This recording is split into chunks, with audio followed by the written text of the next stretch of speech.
दिला आणि त्याचं उत्तर ताबडतोब मिळालं असं नसतं. काही शाहीर तमाशा झाला की त्याच ठिकाणी थांबतात, पुढं शोध मोहीम थांबते त्यांची. परंतु काही शाहीर असे आहेत की आता हा तमाशाचा कार्यक्रम संपला, मे पर्यंत चाललेला असतो छोटे मोठे कार्यक्रम, परंतु त्याच्यानंतर आपल्याला जागडी नृत्याचा कार्यक्रम सुरू होतो. आणि मग जागडी नृत्याचे काही कलाकार रात्री 2-2, 3-3 वाजता उठून प्रश्नाचे उत्तर आपण रत्नागिरीपासून सगळीकडून फोन येत असतात. आणि मग रात्री सगळं उठून झोपेतना ते ग्रंथ चेक करून त्याची उत्तर आम्हाला इथून पास करावी लागतात. प्रत्येक घराण्याचा हा प्रयत्न करत असतात. माझ्या या परिसरातील शेळवई गावचे आमचे रामचंद्र बुवा, त्याचबरोबर भोसले साहेब, खापरे साहेब, या गराडी गावचे शिंदे बुवा, आमचे वनगुले माऊली आणि प्रमोद चव्हाण साहेब, आणि त्याच्याही पलीकडे अजून एक नाव घ्यायचं राहून गेलं की ज्यांच्यामुळे हा तमाशा घराडी गावचा अपुरा राहतो, ते माझे मित्र नरेशजी भोसले. आल्याच्या नंतर आल्या पाहिजे त्या नरेश भोसलेलाच विचारलं मी, कारण त्याची तब्येत ठीक नाही. जाण्याचा योग जरा लांब असल्यामुळे इथं जरा थांबावं लागलं. जवळपास असं तर नक्की जाऊन भेटून असतो, परंतु त्या व्यक्तीची आज जरी घरी असले तरी आज इथं कमतरता भासते असं मला वाटतंय.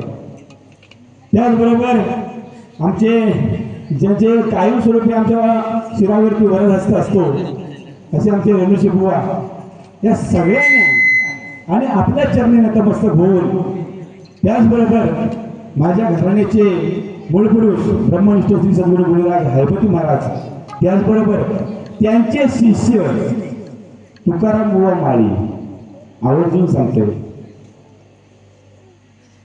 तुकाराम बुवा माळी, कुणाचे शिष्य? ब्रह्मनिष्ठ श्री सद्गुरू गुरुराज हरपती महाराज यांचे शिष्य मी सांगतोय. कैलासवासी तुकाराम बुवा माळी यांच्या पवित्र स्मृतींना अभिवादन करून पुरेवाले शाहीर आमचे परममित्र, त्याचबरोबर कायमस्वरूपी आमच्यावरती तुकाराम बुवा माळी जे होते पालेचे, तळेघरवाल्या मंडळींना कधीच त्यांनी दुरावा दिला नाही. भले ते तुरेवाले होते, परंतु आमच्यावरती कायम त्याचा वरदहस्त राहिला त्या तळेघरवाल्या मंडळींवरती.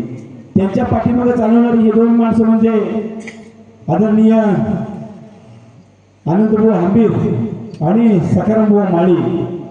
या दोन्ही शाहिरांनी अनेक वर्षी सेवा केली. सेवा करत असताना त्यांनी आत्तापर्यंत कोणालाही दुखवायचं काम केलेलं नाही. अतिशय मोठ्या मनानं खिलाडी वृत्तीने आलेले प्रसंग त्यांनी झेलले. कारण मी अनेक वेळा वर्णन करतो की ही या दोन्ही व्यक्ती आहेत, ह्या दोन्ही व्यक्ती शून्याच्या पाठीमागे उभे राहणारे नाहीत, ह्या शून्याच्या पुढे उभे राहणारे आहेत. त्याच्यामुळे अख्खा आम्हाला किंमत आहे, सत्य परिस्थिती आहे. त्यांनी विचारलेला प्रश्न असा आहे, सगळ्यांनी शांत राहा, कारण ही फार मोठी मेहनत असते, रात्रभर झोप लागत नाही प्रश्नाचं उत्तर शोधताना. प्रश्न त्यांचा पद्य रूपामध्ये आहे, तुम्ही काय गाऊन दाखवत नाही, गद्य रूपामध्ये सांगतो. प्रश्न असा आहे, कोणत्या ठिकाणी किती वर्ष एक मूर्ती पडून होती? काही काळाने त्या मूर्तीने साक्षात्कार दिल्यावर तिला बाहेर काढून तिची कोणत्या गावी स्थापना केली? त्या गावचे नाव, पुजाऱ्याचे नाव, मूर्तीचे नाव अचूक सांगावे ही विनंती. आमच्या कथेप्रमाणे उत्तर असल्यास आम्ही उत्तर मान्य करू. टीप पान क्रमांक 91, अध्याय क्रमांक 9 मध्ये उत्तर पाठवा, असे त्याची दोन्ही पद्धतीची टीप दिलेली आहेत. त्यांच्या प्रश्नाचं उत्तर, प्रश्न पहिला, कोणत्या ठिकाणी किती वर्ष एक मूर्ती पडून होती? एका जे ग्रंथामध्ये दिलेलं आहे त्याचंच वर्णन मी याच्यामध्ये लिहिलेलं आहे. एका विहिरीत 7 ते 8 शतके एक मूर्ती पडून होती. एका विहिरीत 7 ते 8 शतके एक मूर्ती पडून होती.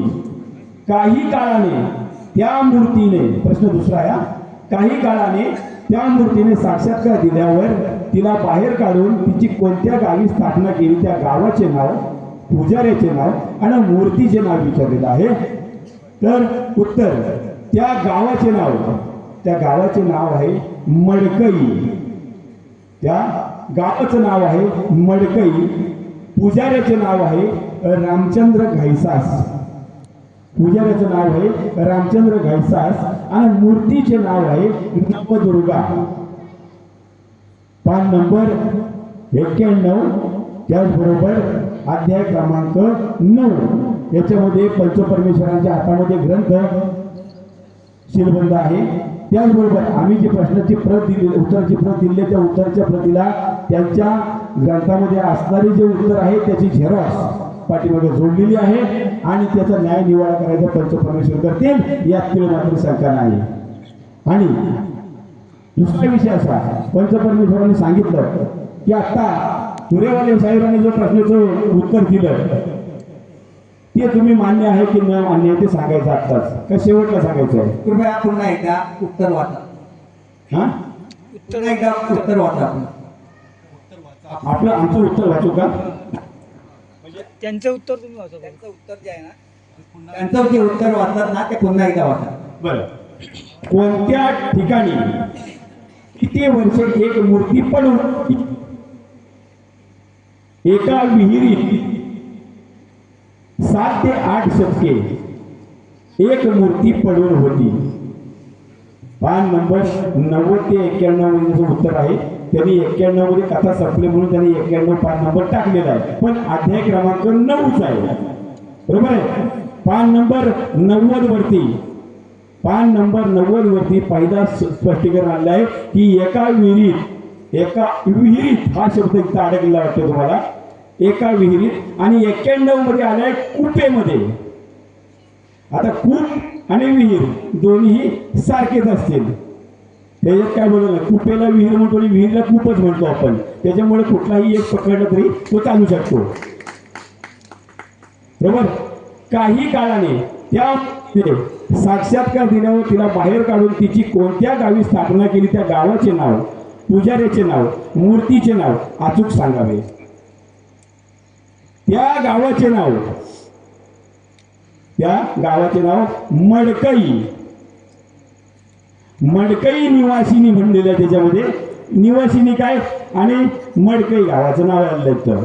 त्याचबरोबर पुजाऱ्याचे नाव रामचंद्र घाईसास, त्याच्यानंतर मूर्तीचे नाव नवदुर्गा. असं उत्तर आहे. पान नंबर 91 अध्याय क्रमांक 9 ज्याप्रमाणे सांगितलंय त्याप्रमाणे दिलेलं आहे.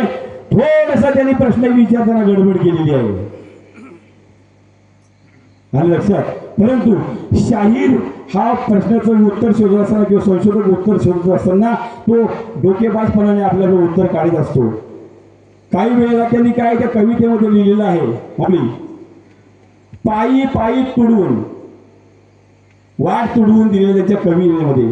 परंतु त्या कथेमध्ये कुठंतरी असं तुडवून आलेलं आहे, म्हणजे आपण चिखलामध्ये कसे पाय तुडवून पर्यंत पोहोचतो तसं कुठं काय दिलेलं नाही. आम्ही तुडवून तिथंच कुठेतरी फिरत होतो, परंतु तुडवून हा शब्द कुठं दिसलेला नाही. परंतु पायी पायी हा शब्द तिथं आम्हाला दिसला. आम्ही अध्याय क्रमांक 9 आणि पान नंबर 91 याच्यावरती येऊन थांबलेलो आहे. त्याचा शहानिशा न्याय निवाडा पंचमोढे करतील. हॅलो, शक्तिवाल्यांचं जे उत्तर तुरेवाले मंडळींनी दिलेलं आहे, शक्तिवाल्यांना ते योग्य आहे अयोग्य आहे ते सांगायचं. प्रतिस्पर्धी शाहीरांनी दिलेलं जे उत्तर आहे ते आम्हाला मान्य आहे आणि योग्य उत्तर आहे, त्याचा आम्ही कधीही माघार घेणार नाही. आणि आडवे तिळवे कुठलेही शब्द टाकलेले नाही, जे ग्रंथामध्ये आहेत तेच शब्द आमच्या कवितेमध्ये आलेले आहेत. परंतु तुरेवाले मंडळीने याच्या पुढे प्रश्न उत्तर विचारताना अगदी काळजीपूर्वक विचार करून त्याच्यामध्ये जे प्रश्न जे तुमच्या कथेमध्ये आलेले जे शब्द आहेत ते शब्द तुमच्या कवितेमध्ये आलेले पाहिजेत, त्याच्या व्यतिरिक्त कुठला शब्द येता कामा नाही, याची काळजी घ्या. आम्हाला तुम्ही दिलेलं उत्तर आम्हाला मान्य आहे. शाहीर धन्यवाद. दुसऱ्या बारीक तुरेवाले शाहिरांनी आत्ता दिलेल्या प्रश्नाचं उत्तर आहे ते योग्य आहे अयोग्य आहे हे सांगायचं आहे. शक्यवान मंडळाला विनंती आहे की आपली बारीच चालू करायची.